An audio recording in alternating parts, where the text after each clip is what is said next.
போட்டுட்டு இருக்காங்க. மன்னிப்பு கடிதம் வாங்கிட்டு மன்னிச்சு விட்டோம்னு சொல்லிட்டு அவங்க கிட்ட விளக்க கடிதம் கேட்டு விளக்கம் வாங்கியிருக்கிறோம். எப்படி நீங்கள் அனுமதிச்சிங்க, எப்படி எதுக்காக பணம் வாங்கிட்டு உள்ளே அனுப்பிச்சிங்கன்னு சொல்லிட்டு விளக்க கடிதம் தான் அவங்க கிட்ட வாங்கியிருக்கிறோம். அது மன்னிப்பு கடிதம் கிடையாது. அந்த விளக்க கடிதத்தை வாங்கிட்டு இது ஒரு ப்ரொசீஜர். ஒரு கம்ப்ளைண்ட் வருதுன்னா அவங்கள கூப்பிட்டு அதுக்கு விளக்கம் கேட்டு கடிதம் வாங்கி அதன் மேலே நடவடிக்கை எடுப்போம். அந்த ஒரு ஆய்வு மட்டும் இல்லாமல் இன்றைக்கு அன்னதான கூடங்கள் ஆய்வு பண்ணியிருக்கிறோம்.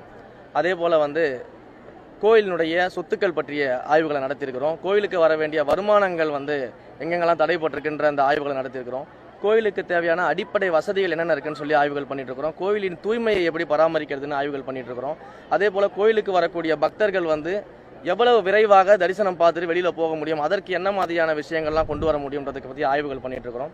ஸோ இந்த ஒட்டுமொத்த ஆய்வையும் பண்ணிட்டு இருக்கிறோம்.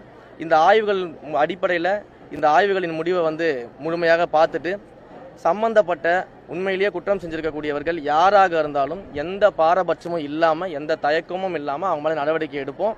அதற்கு முன்பாக இப்படி ஒரு தவறான தகவலை பரப்பி ஏதோ ஒரு சாரார் மேலே பார்த்தீங்கன்னா சாஃப்ட் கார்னர் காட்டுறதாகவும் மன்னிப்பு கடிதம் வாங்கிட்டு மன்னிச்சு விட்டுட்டதாகவும் தவறான பொய்யான தகவல்களை இணையதளத்தில் சில பேர் பரப்பிக்கிட்டு இருக்கிறாங்க.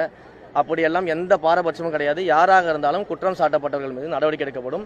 அதை கூடிய சீக்கிரம் நாங்கள் அறிவிப்போம். நன்றி. எல்லாமே நான் சொல்கிறேன், இந்த இன்ஸ்பெக்ஷனுடைய முடிவில் என்ன நடந்துச்சு, யார் யார் என்னென்ன பண்ணாங்கன்றதை கம்ப்ளீட்டாக ஒரு டாக்குமெண்ட்டாக அவங்க எல்லாருக்குமே கண்டிப்பாக வரும். இன்னும் கொஞ்சம் இன்ஸ்பெக்ஷன்ஸ்லாம் பாக்கி இருக்குது. எல்லாத்தையும் சேர்த்து மொத்தமாக முடிச்சுட்டு அந்த தரவுகளோட நான் அவங்ககிட்ட பேசுகிறேன், இல்லை நான் அவங்களுக்கு அந்த தரவுகளை கொடுக்குறேன்.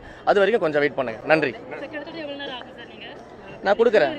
நான் இன்னைக்கு ஃபுல்லாகவும் இருக்கிற பிளான் இருக்குது. இங்கே நடக்கக்கூடிய ஆய்வுகளை பொறுத்து, அவங்க கொடுக்கக்கூடிய டாக்குமெண்ட்ஸை பொறுத்து, விளக்கங்களை பொறுத்து தான் அது எவ்வளோ நேரம் போகுதுன்றதை பார்ப்போம். பட் எவ்வளோ சீக்கிரம் முடிஞ்சாலும் எவ்வளோ லேட்டாக முடிஞ்சாலும் கூடிய சீக்கிரம் இந்த ஆய்வறிக்கையை தயாரித்து மாண்புமிகு முதலமைச்சர் அவர்கள்கிட்ட இந்த ஆய்வறிக்கையை சமர்ப்பித்து அதன் மேல் நடவடிக்கை நிச்சயமாக எடுக்கப்படும். யாராக இருந்தாலும் நடவடிக்கை எடுக்கப்படும். எந்த பாகுபாடும் கிடையாது, எந்த பிரிவினையும் கிடையாது, எந்த சாஃப்ட் கார்னரும் கிடையாது. யாராக இருந்தாலும் தவறு செய்தால் நடவடிக்கை நிச்சயமாக மாண்புமிகு தமிழ்நாடு முதலமைச்சர் தளபதி அவரோட ஆட்சியில் எடுக்கப்படும். நன்றி.